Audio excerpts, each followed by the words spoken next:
નમસ્કાર મિત્રો, શું તમે ધનરાશિના જાતક છો અને શું તમે જાણવા માંગો છો કે વિક્રમ સંવત 2082 નો સૌથી મહત્વનો મહિનો એટલે કે ફાગણ મહિનો તમારા માટે કેવો રહેશે? ફેબ્રુઆરી અને માર્ચ 2026 નો આ સમયગાળો તમારા માટે ખૂબ જ ખાસ રહેવાનો છે. એક તરફ તમારા પર શનિની ઢૈયાનું દબાણ છે તો બીજી તરફ દેવગુરુ બૃહસ્પતિ તમને બચાવવા માટે તૈયાર બેઠા છે.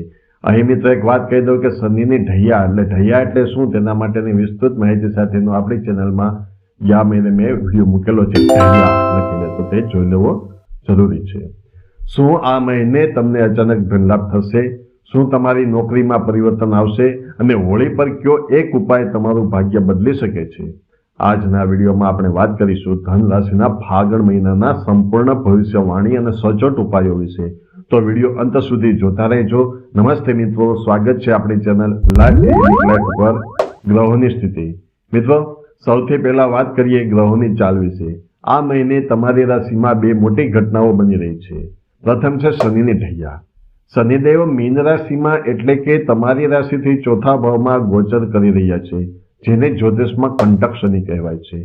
આના કારણે મનમાં થોડી અશાંતિ અને માતાના સ્વાસ્થ્યની ચિંતા રહી શકે છે. ત્યારબાદ બીજું છે ગુરુની કૃપા. પણ ગભરાવાની જરૂર નથી, કારણ કે તમારા રાશિ સ્વામી ગુરુ 7મા ભાવમાં કેન્દ્રમાં બેઠા છે. ગુરુની દ્રષ્ટિ તમારી રાશિ પર છે, જે તમને શનિના દરેક કષ્ટમાંથી બચાવશે અને સમાજમાં તમારું માન સન્માન વધારશે. આ ઉપરાંત 13 ફેબ્રુઆરી પછી સૂર્ય કુંભ રાશિમાં પ્રવેશ કરશે, જે તમારો આત્મવિશ્વાસ વધારશે. અને મંગળ ઉચ્ચનો હોવાથી ધન પ્રાપ્તિના યોગ પણ બનાવી રહ્યો છે. કરિયર અને આર્થિક સ્થિતિ.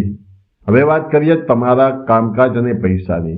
નોકરિયાત વર્ગ માટે જોઈએ તો શનિની દ્રષ્ટિ તમારા કર્મ ભાવ પર છે, એટલે કામનું ભારણ વધશે. બોસ કે ઉપરી અધિકારીઓ તમારી પાસે વધુ કામની અપેક્ષા રાખશે. પણ યાદ રાખજો, આ મહેનતનું ફળ તમને લાંબા ગાળે ચોક્કસ મળશે. 26 ફેબ્રુઆરી પછી બુધ વક્ર થઈ રહ્યો છે, એટલે ઓફિસમાં ઈમેલ કે વાતચીતમાં ગેરસમજ ન થાય તેનું ખાસ ધ્યાન રાખવું. હવે જોશું વેપારીઓ માટે, તો કે વેપારી મિત્રો માટે ખુશ ખબર છે. 7મે ગુરુ હોવાથી ભાગીદારીના ધંધામાં મોટો ફાયદો થઈ શકે છે. જો તમે કોઈ નવો કોન્ટ્રાક્ટ કરવા માંગતા હોવ તો 13 ફેબ્રુઆરી પછીના સમય શ્રેષ્ઠ છે.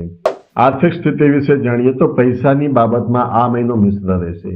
આવક સારી રહેશે, અચાનક ધનલાભ પણ થઈ શકે છે, પણ સામે ઘરના રિનોવેશન કે વાહન પાછળ ખર્ચ પણ તૈયાર રહેશે. શેર બજારમાં રોકાણ કરતા હોવ તો રાહુ બુધની યુતિને કારણે સાવધાન રહેજો, ઉતાવળે નિર્ણય ન લેતા.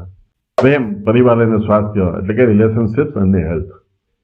પરિવાર અને સ્વાસ્થ્યની વાત કરીએ તો તેમાં પ્રથમ છે સંબંધો. પતિ પત્ની વચ્ચેના સંબંધોમાં મજબૂતતા આવશે.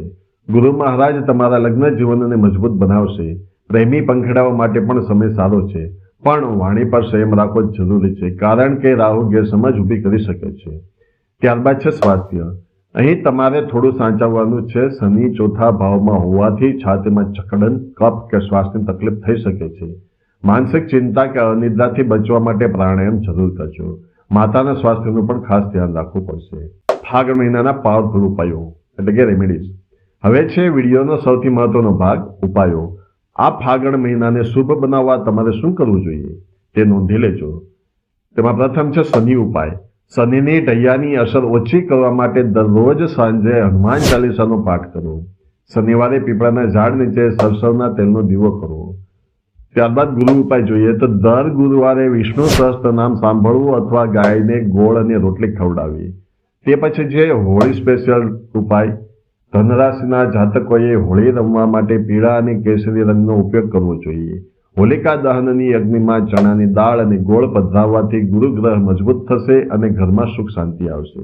મિત્રો, તમારું રાશિફળ દર મહિનાની 24 તારીખે સવારે 6 વાગ્યે આપણી ચેનલ લાઈવ યુનિક લાઈફ પર મળી જશે, જે જોવાનું ચૂકશો નહીં. નિષ્કર્ષ જોઈએ તો મિત્રો, ટૂંકમાં કહીએ તો ફાગણ મહિનો તમારી ધીરજની કસોટી કરશે, પણ સાથે પ્રગતિના નવા રસ્તા પણ ખોલશે. શનિ ભલે કષ્ટ આપે, પણ ગુરુનો હાથ તમારા માથા પર છે. બસ વાણીમાં મીઠાશ રાખો અને માતા પિતાના આશીર્વાદ લેતા રહો. જો તમને આ માહિતી ઉપયોગી લાગી હોય તો વિડીયોને લાઈક જરૂર કરજો.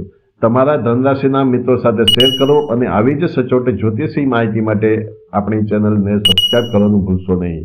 કોમેન્ટમાં જય હનુમાન દાદા લખવાનું ભૂલતા નહીં. હવે મળીએ આવતા વિડીયોમાં.